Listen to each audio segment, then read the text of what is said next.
Hi, welcome back to the Jac and Glen channel. I'm Jackie. I'm her husband, Glenn. He's my husband, Glenn. Hey, before we get started, make sure you hit that subscribe button, hit that bell notification so you don't miss any of our reviews. And make sure you check the Audible and Rakuten links in the description.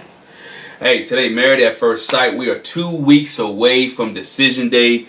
The couples are experiencing a lot of things. They get to meet with Dr. Pepper tonight. We get to see how some couples get to write their letters, how some couples take their spouses back to some of their childhood things and explore different aspects of their childhood, whether it's sports, whether it talks about their competitiveness, even some of the pictures that they showed. I think today was hey, I enjoyed this episode. I really do like when they go back to their childhood, go back to their homes. Nobody pulled a mat. Everybody had a place to go to. So, hey, let's go. Who you want to start with? Virginia and Eric. All right, let's start with Virginia and Eric. Virginia and Eric. All right, so Eric takes Virginia back to his childhood home. Shows her some of his medals and his trophies and his yearbook and baseball pictures and stuff. And he had a yearbook from an elementary school, and it was 1995. She says, "Oh wow!" So I was only 2. Yeah, the age, when she put it that way, you were like, God, dog, they are a big age difference. There is an age difference that's there. If she was only 2 at the time. One thing I want to go back to his medals, made me think about when he showed his military medals and he talked about being in combat, being in battle. No one ever thought about maybe Eric has PTSD. Maybe some of the issues that he's experienced and some of the things that he's dealing with was the way that he is kind of controlling or real attached to Virginia. Some of it may have to do with his marriage, but some of it may have to do with his military background as well. That he may have lost some people that he's been really close to, and he wants them to be close and want her to be close to him. So I thought about that when he showed all the medals, and kind of forgot that, you know, he was in combat. Mm-hmm. I mean, that's possible. Or it just may be the military person in him, period. But so he said that he just really wanted to show her where he came from, and he talked about how family was an important thing for her, and she was like, basically, that's ironic that family is important to you because, you know, I've talked to your mom, I've talked to your brother, and your sister regularly, and you haven't talked to any of my family. And he does, like most of us, and then it's a man thing, or I'm gonna take it a man thing because it was a man doing it. You get caught up in work, you get caught up in business, you get caught up in your day activity in your life. And he said the reason that he had not reached out to her family was that he wanted to connect with her. He wanted to be this is the 8 weeks that we have, and I want, if we do this thing right, I'll have time to connect with your family. And so I want to make sure that we're ironing everything else out, which I think is smart because at this point, 6 weeks in, and if something's really going bad, do you really want to bring your family into it? And now they're swaying your decision making for the next 8 weeks. So let's get inside and have a conversation. He don't have to reach out to dad. I know people say, oh, that's kind of backwards because y'all was asking Paige to get her family involved. But Paige just to give some sound advice, not to connect, is a difference. We're trying to get him to connect to her family. Is the opposite. You know, trying to get him to connect to Virginia's family. And she wants him to connect, but again, he doesn't have any time. I don't think he has anything to hide. He has nothing to hide because when he eventually does call her dad, he shares everything. He's not lying. He's truthful and honest. And, you know, dad kind of says the same thing that I just said, you know, work on you guys. Mm-hmm. Yeah, dad was kind of in agreement. You know, he did later FaceTime her dad. And he talked about, gave him the same reasons why he hadn't reached out. I've been focused on us, and dad, like you said, was understanding and agreeable of that. And he just also talked to Eric about having to overcome the obstacles of building trust. And he stated the same thing she did, how, you know, she has to come through these wounds that she had as a childhood. You know, dad expressed some regret of having put the kids through some things with him and his wife's divorce and their marriages and everything. And he did give kudos to Eric. He said, you made it further than most other guys in 6 weeks. Which is great for him. You know, they made it 6 weeks. I think she does trust Eric to an extent. That all the trust in Eric right now? No, because they have some ups and downs. It's a bumpy road. But, you know, some of the bumpy roads in this 8-week process and stuff that you have when you were dating. So while they're dating, they're experiencing some of these issues. And I think he's handling it. Sometimes the way he handled it is not correct, and as making her look as if she's a child, and the way that he talks to her is not correct. But does he have a problem? Some of the issues that he's addressing, I think, are serious issues. I think just his method of doing so is the factor that she has a problem with, and that she can't see. It's his method, not what he's saying. Because I think what he's saying is correct. It's just the way that he comes off to her as being rough and hard and rude. I think she just can't take that very well. Well, the thing is, and him and the dad kind of touch on this, and then later he and Virginia touch on this, is that, you know, Dad says he's proud to call him his son-in-law, and Eric says, you know, we've been talking about what a marriage should look like, and she doesn't see that side of it. She doesn't always see it that way, and Dad kind of bursts his bubble and is like, you know, there are different ways to look at what a marriage should be, and not being so set in your ways, which has been a problem with him. And so when he and Virginia talk about it later, way later in the episode, that's kind of like a bone of contention, because he's like, you know, marriage should look this way. And she was like, well, you know, we should make our marriage look the way we want it to look for us. And she talks to him about not wanting the bending, but she also didn't do any bending. You know, when he's like talking about, you know, staying out with your guy friends and not giving time to us. And she talked about the fact that, well, but if you're out of town, why can't I spend the night at my friend's house? You want me to sit here and be in the house by myself? And what if it's raining real bad or storming? And he was like, you're coming up with all these extra scenarios. Just like, why would you stay over there? And what's wrong? And what's wrong with you staying at home by yourself? She lived in an apartment by herself. I mean, let's be honest. It's not like you haven't lived by yourself before. It is now 8 weeks, and you're not never really alone, because you have Rocky. Rocky's your best friend. Rocky's the one who brought you out of your depression. Rocky's the one who's taking care of you. So guess what? While he's gone, stay with Rocky, and Rocky will comfort you. So, I mean, those to me were just excuses that she wanted to use, or scenarios that she put out. And she just wanted to make an excuse so she can stay at her friend's house on the couch. I mean, if he's out of town, at least she was mature enough to say in one of her vignettes that I'm going to spend time with my friends when he's away, so he can come home and they'll be there together. And which I thought was one of the smartest things that she said, because that makes sense. While he's gone, spend time with your friends. Still have your friend moments. Enjoy your friends. If you want to stay in somebody's house, stay there then. You know, don't say nothing. I don't know. But again, something could happen where you're staying at your friend's house. Somebody could try to take advantage of you. Somebody could try to hurt you. So again, nobody wants to. He's not trying to put her in danger or to stifle her. But at the same time, you don't want to be drunk around a whole bunch of different men that you may not trust. Again, he's drunk, you drunk. Things can happen, and it doesn't look right for a married woman to stay on her friend's couch. It just doesn't look right for a married man to stay on his female friend's couch. It just doesn't look right as husband and wife, and you never want your evil to be spoken good of. Yeah, your good to be spoken evil of. Sorry. Yeah. We saw Virginia share with Eric also her love for basketball. She talked about how she played basketball from like elementary school up. They played a little game of basketball.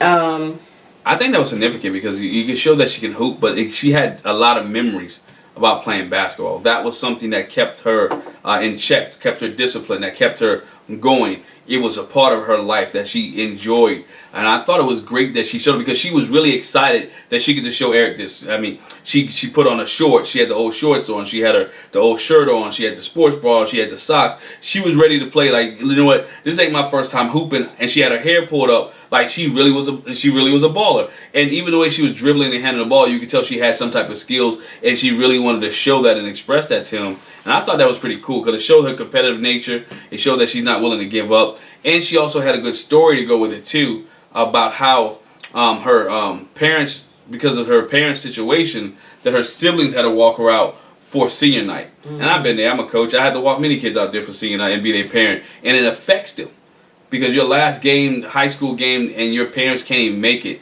I think that affected her, even in a way she has trust issues, and how she relied and needs somebody to be there for her. And I think that's what the key is too. That she wants somebody who's in her corner to be there for her, because so many important times in her life, some people haven't been there. Well, but yeah, she says going through that has helped her to become more independent. And this is the dilemma that they'll have is he was like, I want to be there for you. You're not alone anymore. I like your independence, but I want you to need me too. And her thing was, well, how about I want you and I don't have and not need you? And that kind of rubbed him the wrong way because he wants to be needed, and I understand that, because it makes him feel valuable. So that's going to be something they'll have to work out. It is, but again, it goes back to her. You need your friends, but you don't need your husband. Think about it. She said, I need to be with him. I need to hang out. I need to go to the bar. I need to drink. I need to sleep on his couch. But you just want your husband, but you don't need him. He wants to be needed. Anybody wants to be needed in a relationship because they want to feel like they add value to the relationship, that they add something to the relationship that's there. And so you may want him, but you also need him in a sense of adding value. If you're not anything else, she's mentioned it earlier. You need him to be there so you can sleep in your own apartment at night. So there's some of the things that she's speaking out of both sides of her lips. The other significant thing with them is that Virginia met with Bridget, which is Eric's sister-in-law. Mm-hmm. And she said it's not his sister, but she's been around for 6 years and she should be pretty familiar with Eric. So she just kind of wants to get, where her head is at when it comes to Eric. And she says, she expressed to her that her and Eric have had some rough days. They've had some arguments, but for the last 3 to 4 days, it's been really good. Mm-hmm. And she says she noticed he has some trigger points. And the sister-in-law says, Eric and his brother are very similar. They're not good at talking about their feelings and talking about stuff. And you'll have to get that out of them. They'd rather just push it to the side and not deal with it. So she says the biggest obstacle for the future, she asked Virginia what you think the biggest obstacle is. And it's like having to be with him all the time and not forcing him to do something, new things with her. Meaning things that are out of his comfort zone. She doesn't want to feel like she's forcing him to do things out of his comfort zone just to be with her. But also she wants to do her own thing. Again, it's her independence and not disrupting his routine and making him act out of character just so he can fit into her world. Yeah, but she can have her independence, and that's the biggest thing with him being a pilot and being 4 days. She can have her independence and he's gone long enough so she can miss him. And you don't have to be together 24/7 because, again, like Dad said, when the cameras are gone and they stop filming, this is when the marriage begins. Because guess what? There's no one who's making you sit down and have a conversation. There's no one making you to meet the expert. There's no one making you go do this, that, and the other. And so no prompts. So you have to be able to have that conversation. And it may be less time with each other. Because he's tired or he's working, he doesn't have time for that. Or she's tired and she's working and she don't have time for that. So then they're going to have to come together and try to make that time. And as Dr. Pepper said, stop sliding stuff underneath the rug. Fix the issue, fix the problem, and move on because you don't have many days with each other throughout the week. So anything can happen. I mean, Lord forbid that y'all have an issue and there's a situation, he goes up in a plane and don't come home. So you don't want to be able to linger those issues, solve them, fix them, and move on and enjoy marriage. Yeah, Bridget made the point to talk to her about the fact that, Eric does have some insecurity there. There's a trust issue there. And Virginia just kind of plain out says, well, he just needs to trust me. He just got to trust me. But anything, Pastor Cal said it before. I've talked about it before. It's like, okay, yeah, these are your friends, but anything can happen. So he's, trying to look out for you. And Bridget says that her concern is that Virginia's still wanting to go out and hang out. And she needs to see Eric as her number one, as her ride or die. Yeah, and it might take her longer to get there because, they did just get married at first sight. It's only been 6 weeks. So it is going to take a longer time to get there because, again, she has invested a lot of herself and a lot of her trust into her friends. So they're number one because those are people who have not let her down. Those are people she's not arguing with every day. Those are people that she's not fussing or she's having simple discussions with. So she have trust in them because they telling her what she want to hear. They giving her that comfort that she needs, that support that she needs, that Eric may be giving her, but she's had it from them longer, and that's when her trust issue comes in at. She has to trust that Eric in the long run will continue. He has her best interest at heart, and that he'll continue to give her exactly what she needs.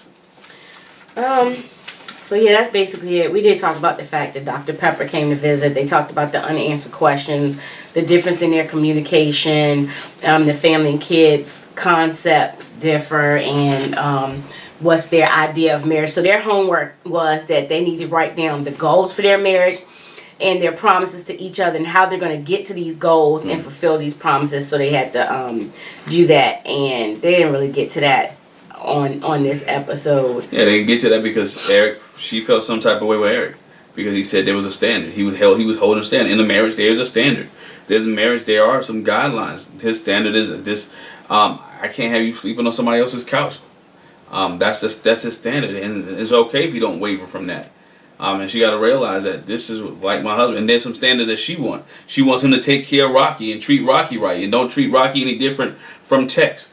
There's no difference because this is what you want. This is what he wants. You want him to oblige you in your request, and he wants you to oblige him in his request. That's what marriage is. That's what marriage is.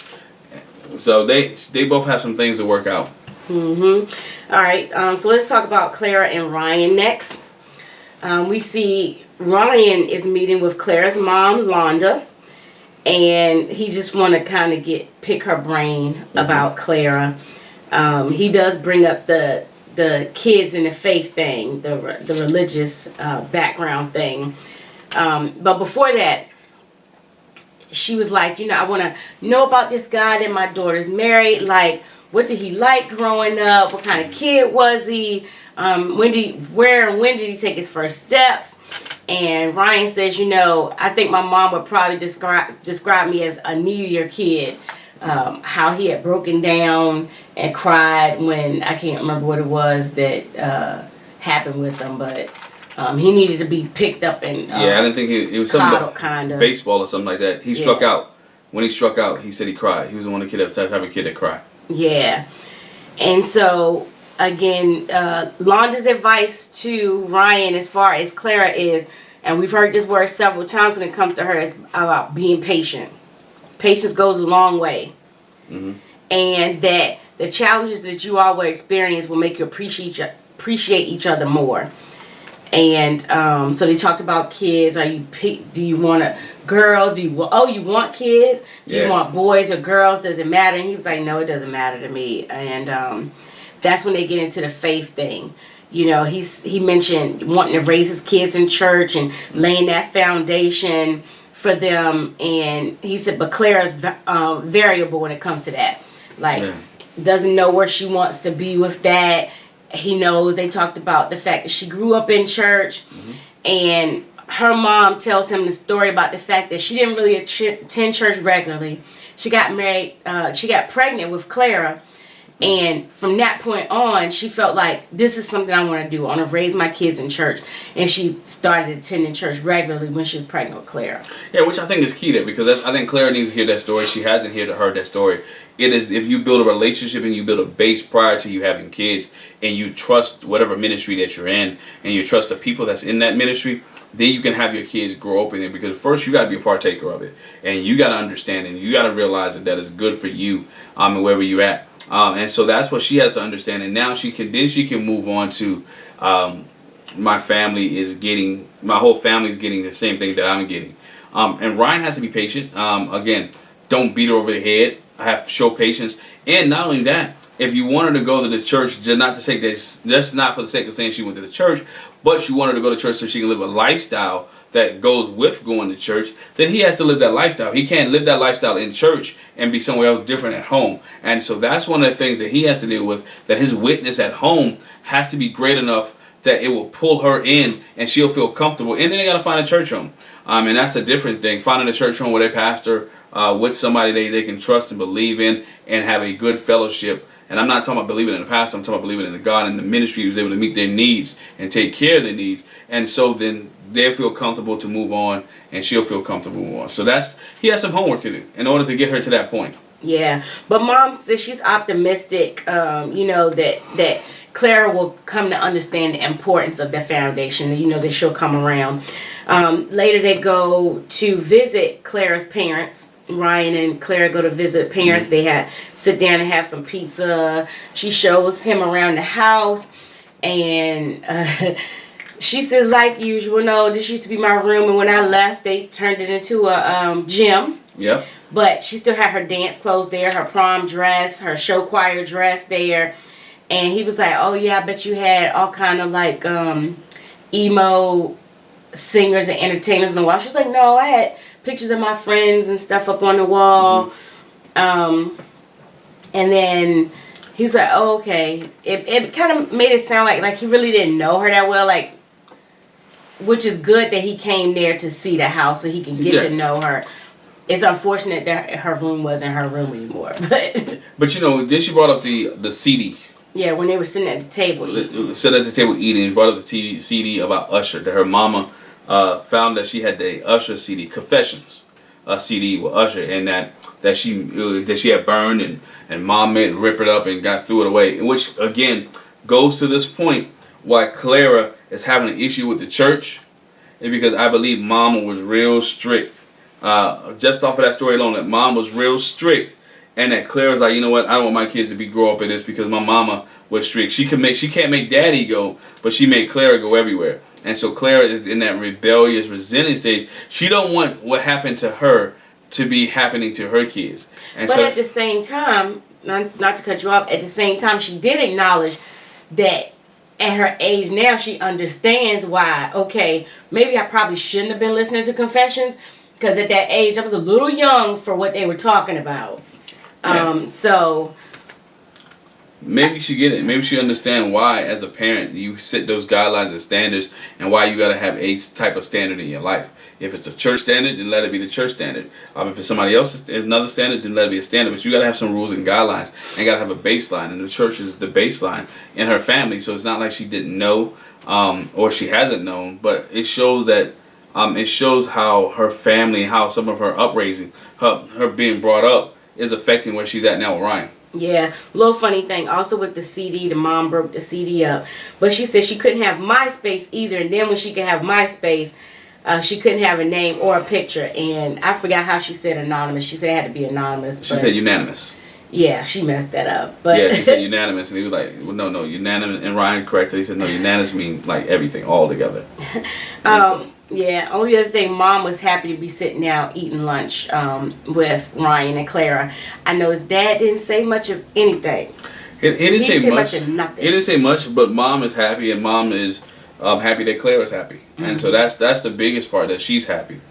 And I see when Ryan went to the house, he didn't wear his activist t-shirts.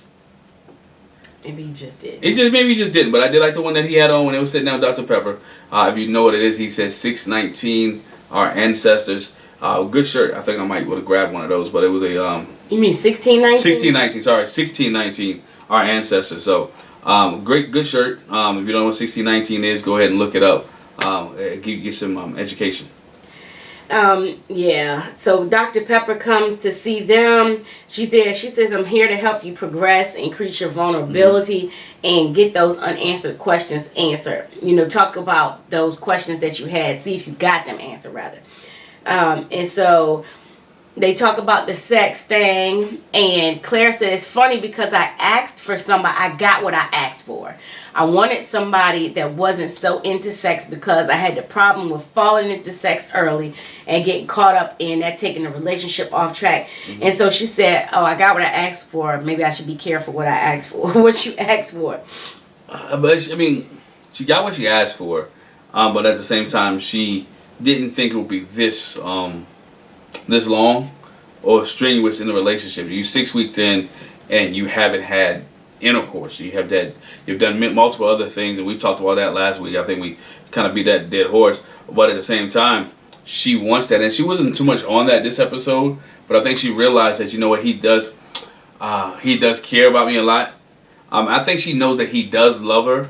She wants to hear it. It's not that he doesn't love her. She's never said that he doesn't love me. Never said that he doesn't take care of me. He never said that he doesn't meet the needs. All she says is that he has never said the word "I love you," which goes into the fact that Ryan is meeting all her needs except for the sexual need and saying, "I love you." And they talk about that, the fact that with Ryan, sex and love go hand in hand. And Dr. Pepper is like, okay, that's good for if you're dating, you know, but like you're married. Again, the process is accelerated. And she kind of touches on what Pastor Carol always does too, is that, you know, you might actually be at the place of love and just not be able to recognize it. You're growing in love and you just not recognizing it. He's in love. He cares for. He's in love with her. He just has not said it. Just like Austin, he has not said it out of his mouth. No one could say that in season 10 that Austin didn't love Jessica. Austin loved Jessica from the word go. They was there with love. It took him a long time to say it. So I said this a couple of reviews ago. They need to stop looking at the now of love and look at the via verb, which the verb love, and not the now love, because guess what?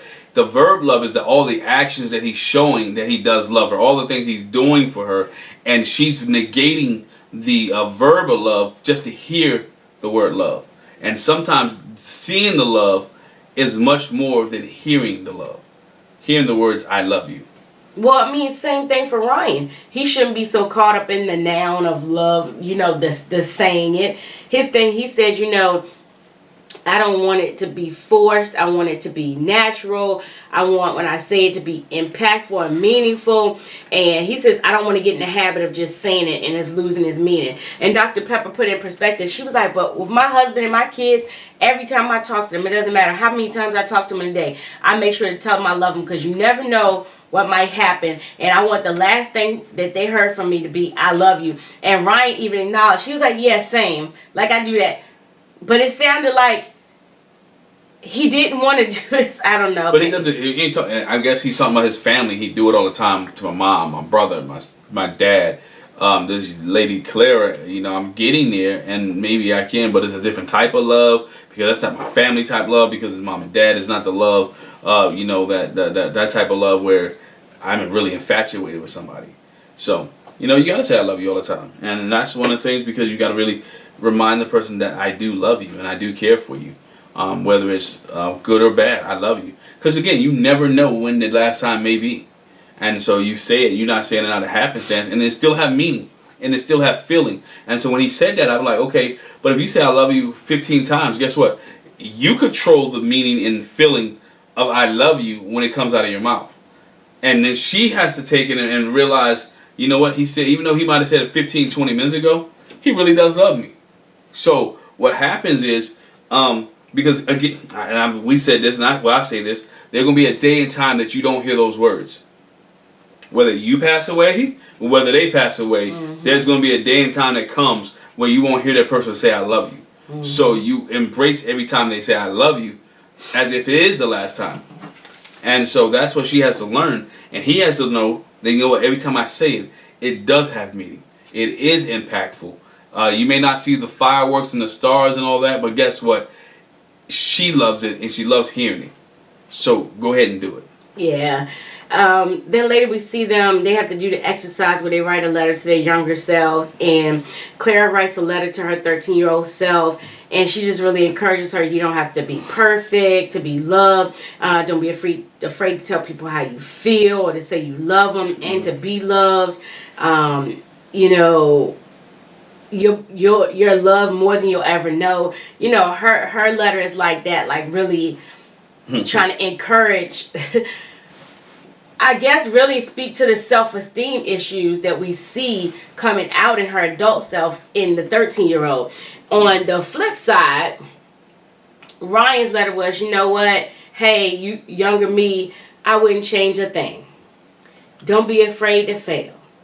Don't be so focused on tomorrow that you miss today. It was, I guess, a difference. It was hers was more emotional than his. And she kind of said, you know, that's par for the course. I don't know what I expected, but I kind of did expect that from his And I said they know he's a private person. He doesn't like to share, put his information out there, and we can tell that. We all know that he's a private person. With his letter that he spoke of, I can understand where he's coming from because he appreciates the experiences that he had. And he wouldn't be the guy that he looks at every in the mirror if he didn't have those experiences. Now, could have been some things tweaked here, tweaked there, could be. You know, but he enjoys who he is and everything he's gone through, whether it's being the only black African-American in the school or being a small minority, whether it be growing up where he grew up or having parents being ministers. He enjoyed all those moments, shaped him in his mind to be the man that he is. Whether right, wrong, and indifferent, that was his letter. So I'm like, you know what? That's what he feels. Hey, go with it. Yeah, but she seemed kind of disturbed about it. Like she wanted to say something, but she didn't say something. And she was just like, That's one of her issues too, though, that she doesn't address the issue. I think the biggest thing is because we talked about the fact she didn't address the issue. She doesn't want to push him away. She doesn't want to rock the boat. But it goes with her self-esteem issue again. He recognizes, because if he really loved her, he'd have been around for 6 weeks. He recognized this is frustrating to her. He recognized this has messed her up. But again, he's not one to really address the issue either, because Ryan really doesn't answer questions directly. At all. So let's do the nice, our favorite, my favorite. I don't know if they're your favorite, but my favorite couple, Brianna and Vincent. And so again, we're continuing with the showing each other or the family stuff or history stuff. And so Brianna and Vincent meet at a dance studio. She's in there with her tap shoes on. And she said dance used to be a very big part of her life. And so she wants to share that with Vincent. But she also shares with him and in her, vignette off the side that she liked dancing, but she didn't feel like she could get the money from it. So what she did was she pursued what she felt like would bring the money and really provide for her. And she said, she has a regret about that she went that way, but she wants to be able to, when she has her kids or whatever, let them know it's okay to go with what you love. And just real quick, and I'll let you go to that too. The little funny part was, he's like, oh, you got your tap shoes on, you dancing. Okay, so you're in a contest and you can get $100,000 and give me your best $100,000. What you gonna do for $100,000? And she does this real quick little tap ditty, and he's like, that's it. They get a chuckle out of that. Boo, that's how we're gonna get $100,000. Again, we knew that she was a perfectionist. We knew that she was the boss. We knew that she had some issues, but now we're finding out that even underneath all the exterior, which is hard, that she puts on, there is a soft Brianna on the inside. One who cares, one who shows passion, one who loves something other than being the boss, where she can sit back and learn. And so for her to say that she went there for the money compared to her passion, a lot of people there. A lot of people who's watching us now on YouTube are at their job because of the money. It's not their passion. It's not what they want to do with life. If they had an opportunity to do something else and still maintain the money, that's what they would do. And that's the way she's at. She's like, I make a lot of money, but if I could do it all again, or if I had a passion, I would pursue dance. Not knowing what it would take me, but again, she could have did both, or she could have went both. So that's one of her regrets. But to see them have a cordial conversation, to see him joke and she not get mad, and then they come back and get a laugh, I thought that was great too from Vincent and Brianna. I think Vincent is learning her and she's learning him for the most part for what he needs, and he knows what she needs. And I think they're doing well as a couple. I think they're really, really doing well as a couple.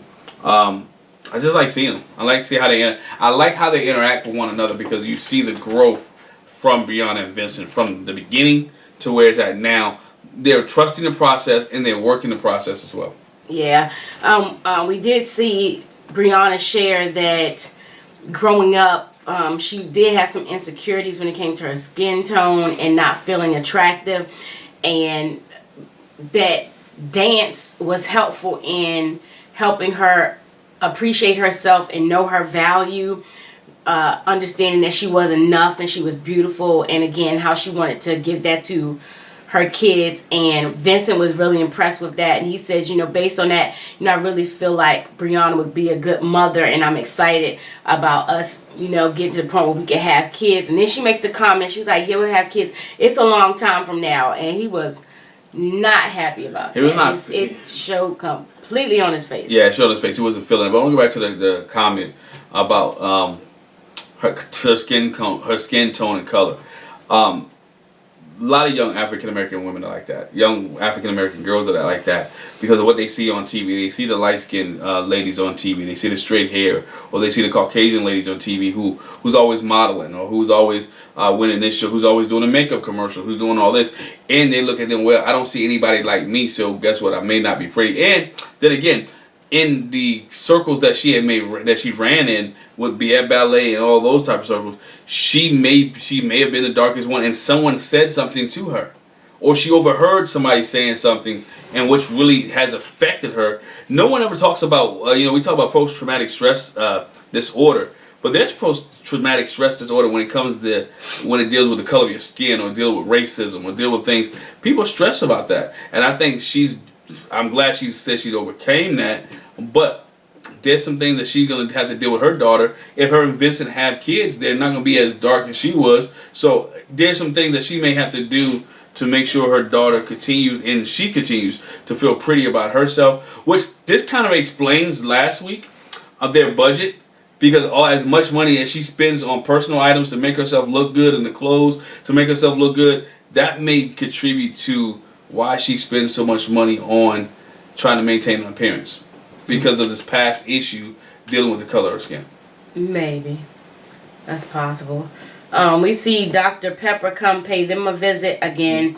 She says, I'm just here to elevate your marriage, establish that trust and vulnerability, and to see if you got the answer or resolve to your unanswered questions. Have you worked through them? And Brianna says yes. They talked about the compromising, about his sleep habits, how she didn't really compromise. And she was like, well, he stays on his phone for like an hour and a half when you could be asleep. That's why I suggested, why don't you go to sleep earlier and you could get up earlier.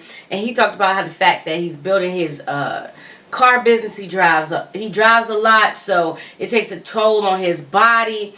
And so, he's tired when he comes to bed. I just want to sleep in a little bit.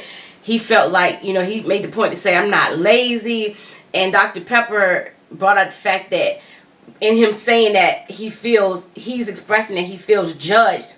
And she says, I'm not saying that he's lazy. I just want him to get up and sit and eat breakfast with me. She wants companionship. She wants to do things as a husband and wife together. And again, on both sides. Sometimes I think Dr. Pepper said it, well, can't we do a couple days? Can't we split it up? There's some days you let him sleep. There's some days that he gets up to do things together with you. And I thought that was a great idea, because sometimes, again, you are tired. Sometimes you do make sacrifices by getting up and hanging out with your partner, spending that time in the morning, whether it's drinking coffee, having breakfast in the morning. So those are the type of things that you do when you marry. You make that sacrifice. If his body is just that tired, guess what? Sleep. We'll talk in the middle of the day. So those are the type of things that it's not a major issue, but if you don't converse about those and work those things out, it could turn into a major issue. Yeah. And then on the flip side, they talked about her fear, how she feels about giving birth. Mm-hmm. And she says, she made it clear that I want to give birth, but I am fearful, with my health issues or whatever. And Vincent says, we talked about it and we're going to do some more research about it. Dr. Pepper brings up, have you ever thought about adopting? He was like, well, no, it didn't cross my mind. I would need some more time to think about that. I'm not sure it's something that I want. Because Vincent, which we see later when he goes to the Dominican Bodega restaurant, he really wants to have a child of his own, bone of his bone, flesh of his flesh and blood. He really wants to have a child of his own. So I can understand that. If right now it's not a hard, fast no. She's fearful, but with her health issues, it's not that her health issues are to the point where it would preclude her being pregnant.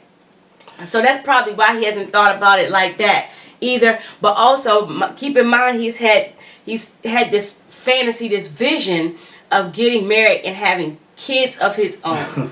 So No, I mean, I dare say most people the thought doesn't cross their mind to adopt kids. Your first thought is, I want to have kids of my own. Yeah, you do. You want, yeah, especially you're a man. We don't know if Vince is the last one to carry on his family last name or not, and you want to be able to have that, as you mentioned, blood of my blood, flesh of my flesh, and bone of my bone. You want that to come out of your loins and not of your marriage. Not saying anything's wrong with the adoption. Adoption process is wonderful, but he wants to have his own kids, which I'm not knocking. Now, if it does come to that, he has to make a decision. Do I put the life of my wife in jeopardy for me to carry on my legacy, or do I take the safer route for her and still move on? And guess what? Today may not be the first child may not be the one you meet. Maybe one that you have to adopt. Who's to say that every pregnancy will be a high risk one? Mm-hmm. Who to say every pregnant that they can't come up with something? So I like the fact that they're doing research. I just don't want him to put himself in a box or a corner saying that this is not going to happen, because you don't know the answer to that question yet. It can happen, and you could still have the legacy of his family, of his last name still going on. So, he just need to hold his horses, check with the doctor, do the research, and see how things progress here whenever they're ready to have a kid. She says a long time. He said not so long. She said, I believe she said 2. He says 2 years, and she says 3. I meet somewhere in the middle. Yeah, and again, they went to the Dominican bodega and restaurant. They get some food. She gets to see. She was like, she saw the light up in his eye. He was a little bit different going in there. He's in his element. Mm-hmm. And, she liked seeing that. He got a chance to share that growing up in the Dominican Republic, there's no middle class. Either you're well-to-do or you're in poverty. His dad wasn't around. He was raised by his aunt. And so that's why having a regular family is important to him, because he didn't have that. So he wants to have the wife, 2 kids, a picket fence, and the house. He's got this vision of how he wants his life to be. And, she said she could really see his heart and him opening up to her, and she just really wanted to hug him and be there for him like nobody's ever been before, because he's missed that. And she says, she wants to experience having a child with him, but again, she's fearful. She knows that's something that he wants to fulfill, and she's hoping it's not a deal breaker if she can't get there, and if it won't happen because of her body. But I think it was good for them to go there so they could, really bond on his stuff. Yeah, I hope it's not a deal breaker. I think Vincent just has to come to grips with it if she can't, and she has to come to grips with it. But I think it will be a issue of tension in their relationship or their marriage. About the bodega, he was in his element. That's what he does. I imagine him being a little kid in Dominican Republic, hanging around bodegas, hanging out, just chilling at a bodega, and then was speaking of Spanish and everything else that was there. She thought it was cool because she doesn't speak Spanish real well. Mm-hmm. So it was great to see him in his element and do his thing. He was relaxed, calm, cool, and had some good food. Excuse me. Mm-hmm. All right. Some great food there. So anything else? Nothing but them. I think they're communicating well, and I think they're moving on in the right direction, and they just have to continue to communicate and address the tough issues, even when they don't like it. And that's one of the biggest things there. They got to address the tough issues. Yeah. So last but not least, and I want to throw this in there real quick. We absolutely did not see hide or hair or hear peep from Paige and Chris. So I think last week really was their I keep wanting to say Mork and Mindy. Mindy and Zach moment. It was like, is this the end? Yes, it was, and so we didn't see them, and so that was good. No more drama. No, like Mary J. Blige said, no more drama. Yeah, it was good. I think we as fans needed that moment. We needed a show. Needed a breather from Chris and Paige. The Chris and Paige drama has taken over the whole show. You could have called the whole show Chris and Paige instead of Married at First Sight. So we actually get a breather, and you know what? We messed up. We still gave time to talk about them. Let's go on to the next. I wasn't. I'm not gonna say anything else about Chris and Paige. Sorry, y'all. What? We're moving on to Jake and Haley. Well, we got the drama with Jake and Haley. They go to the batting cages. She used to play softball. We know from before, she's got a competitive nature, so she's there to kind of show him, not show off to him, but really to have fun, but give him a chance. But Jake didn't do well at all. He had 20 balls. He only hit 2 out of 20. And Haley hit 8 out of her 10. He blamed it on the fact that the balls were only going at 60 miles per hour, moving too slow. And it was like a metaphor for them. 60 miles per hour for a softball is pretty fast. For a softball. We're not talking about baseball. We're talking about a softball. Female pitchers underhand real fast. So I think he might have meant to slow that down just a little bit because those balls wasn't coming like they was like lobs that you do in the old man's softball league.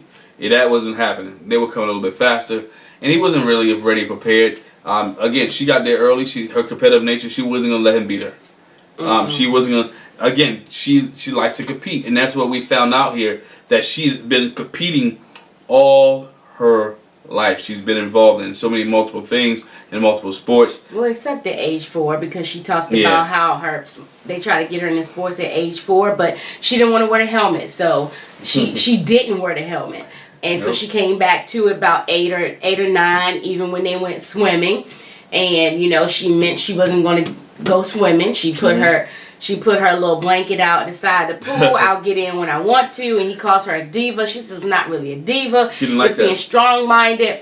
Which, it's a thin line between being a diva and being strong-minded. It's a thin line. But he makes look, Jake has become king petty in this.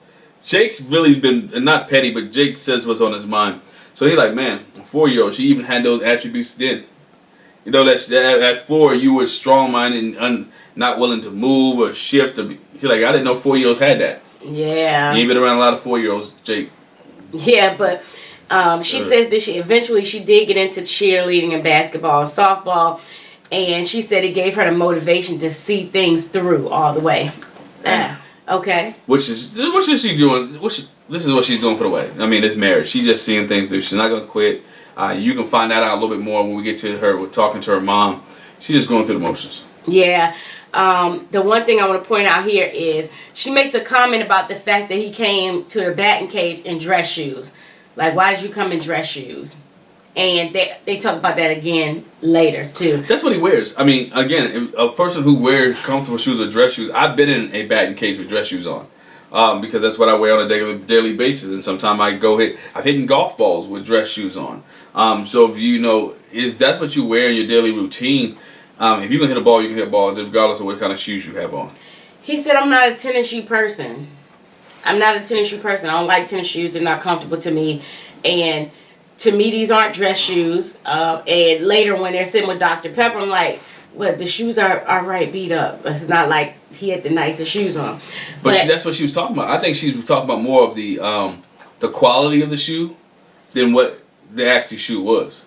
Because when we see the picture of him, like when he showed her the picture of him playing putt golf, whatever, and I know I jumped ahead, but she was like, you wearing that? He likes, she's more concerned about appearance with him. Yeah, no, her thing was, why can't you, and we jumping ahead again, but like when they sat down with Dr. Pepper, her thing was, why can't you be comfortable? You don't have any athletic clothes, you don't wear tennis shoes.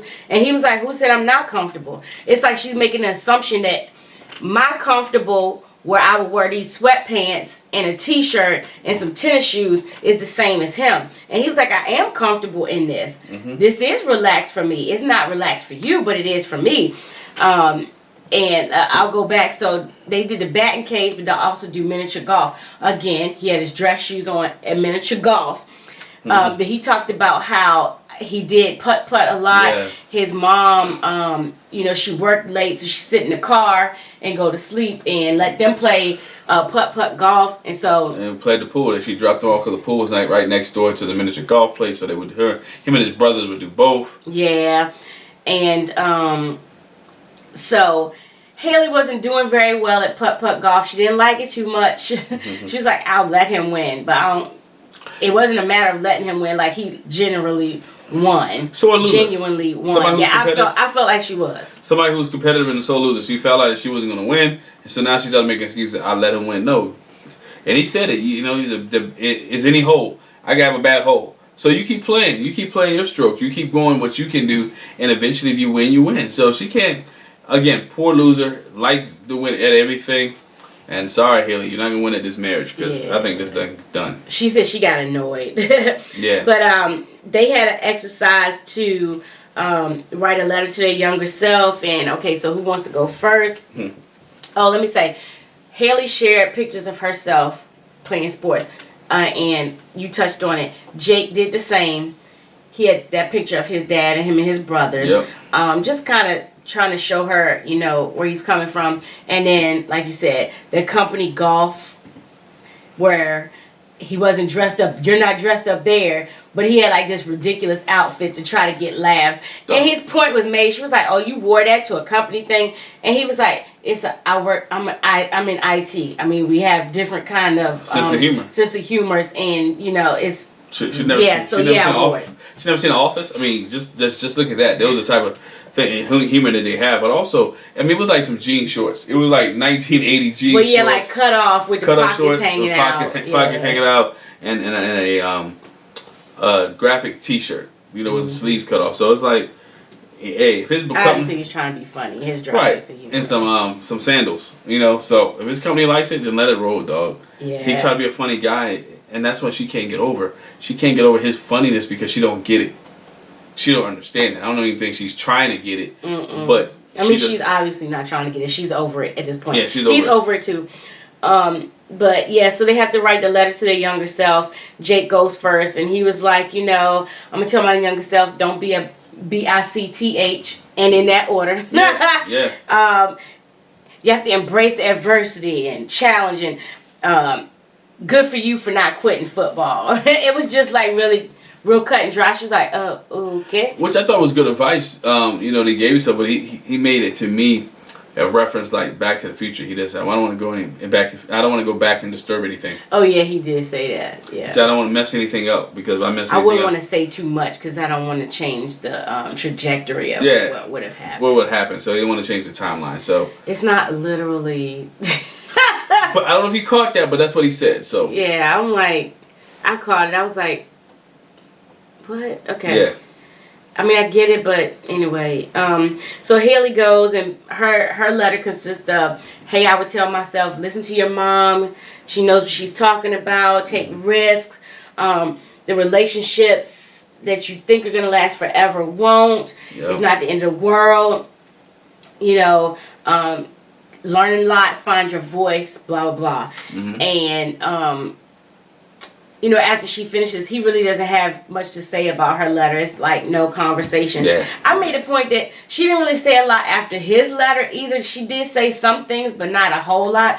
But like, he really didn't have anything to say all about hers. And then she asked, "You got a response? Are you gonna make a comment?" He had nothing. He didn't want to invest anything in her letter whatsoever. He was just doing the letter because the show and production has asked him to do the letter. He wasn't doing this letter to show her any kind of love or anything else. He was just doing it to be doing it. And instead, his question, he didn't comment about what she wrote, but his thing was, well, okay, if that's what you would say to your younger self, what would you say to yourself before the night before wedding day? Yeah. And she says, you know, well, this just takes me back to that moment of how I was freaking out. My nerves was on 10, basically. And I would have just told myself, calm down. You have no idea what's coming. You know, just relax or whatever. And she was like, well, what would you say? He said, I would tell myself, return the bracelet. Yeah. And so it took him a minute as to say we're watching, it's kind of like, well, yeah, he did. He waited and debated for oh so long, starting like Marvin for a Cool J song. And she said, you know, God, just say it. Just go ahead and say it. And he was like, all right, I would have said, return the bracelet. She ain't going to, basically what he said was, return the bracelet. She ain't going to appreciate it. Just forget it. Yeah, give my money back. She ain't going to get it. She ain't going to get it. And she was like, well, didn't they go into showing clips where she thought it was a necklace? Yes. You know, they showed the clip of him and her talking about it in Vegas, and again talking about it in their apartment. And what really happened to the necklace / bracelet, which is really a bracelet, was that the story that she gave was that so much stuff laying over where she gave it to her mom. Her mom got it and took it back to Alabama, and she just never got it from her mom. That's the story she gave. And his thing was, in all this time, I took the time to get it for you. Yeah. You can at least have it with you, even if you don't wear it. Because her thing was, we weren't in a good place. I wouldn't have worn it anyway. And he was like, basically, he kept saying, it's not about you wearing it.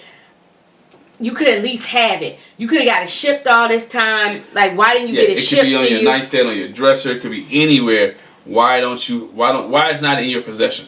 And the one thing she did, which I despise, this is something that I very much dislike, is he's talking about the bracelet, and so she wants to whip something back at him. Well, I don't see you wear the hat that I bought you.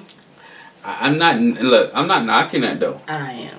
I'm not knocking the like fashion. Again, you're telling me about a bracelet that you pay $800 for, and I'm talking about this hat that I paid $20 for, and you're ragging me about my bracelet. Again, each his own. It's reap what you sow. If you can give it, you can take it. You reap what you sow. I mean, it's not saying it's a tit for tat, but at the same time, she's asking, okay, you want to know where the bracelet's at? I want to know where my hat is at. And what he said to her was, I have your hat at least. I might not wear it because, again, I'm trying to think. We haven't seen him. He's not a baseball cap type person. No. So he's not going to wear it. His point was, I'm not telling you to wear the bracelet, but you can at least have it. I got your hat. Right. At least I have it. And then, again, here's the difference. He's coming from, and Dr. Pepper brings this out to her, it's coming from the fact that I gave you this bracelet because, again, the fact that, okay, so it's the thoughtfulness in getting the bracelet. Mm-hmm. It's showing you how much I value this process I'm going into. Yes. And how much I value the person that I haven't even met yet, but the fact that you're coming into the situation. And I totally understand. It's the whole thought and the sentiment behind it. How much thought and sentiment did you put behind this $20 baseball cap? But she was what he was saying. She was meeting him the first time. Again, I understand Dr. Pepper's argument. I understand Jacob's argument. I'm gonna understand all that. Again, the initial thing is she had sent it to her mom. Could she have got it back? Yes. But at the same time, she wasn't feeling him anymore. She wasn't feeling, after Vegas, she wasn't feeling him. And she was thinking, the last thing on her mind was thinking about, you know what, I need to get this bracelet back because he's been asking about this for the last 90 days. Or whatever. I'm just being exaggerating. But every time we have a conversation, he's asking about it. Again, it's with my mom. She has it. I can get it back. Move on. But you make a point right there. So this is the first time we're hearing the conversation about the bracelet, but it's not the first time they've had the conversation. So to your argument, okay, after the second or third time we've had this discussion, I'm with Jake. Mm-hmm. Then if you want me to shut up about it, get the bracelet back. Right. And I'll be quiet about it. Because obviously it's a bone of contention for me. So again, I'm not asking you to wear it. Why can it not be in your possession? There's a lot of things that's been added to that. We see a lot of things now. I think this adds to Jacob's anger and upsetness that we see in his vignettes, that we see when he's talking out. It's something that we didn't see, which was his bracelet. He's mad that she don't even have the bracelet. I spent $800 on this bracelet, blah, blah, blah, blah, and she don't even have it. So I understand his frustration, his anger. I understand that he's being mad, but at the same time, hey, dog, you gave the gift. But Dr. Pepper puts it in perspective. She brings to Haley the fact that he's hurt at the effort and the thought and the sentiment he put behind his bracelet. And he's not getting any empathy or kindness from you about it. That's the other thing. Right. I'm not getting none of that from you. At least you could be like, okay, I understand what you were doing with the bracelet.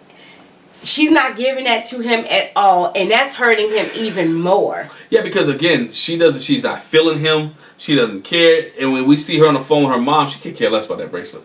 But you know what? Even if you don't care about the bracelet, can you at least care about how I feel about the bracelet? Again, she don't. Husband or not, this is just basic kindness to people. Let's get fit. I don't care. Well, I'm not gonna bring them up, but same thing with them.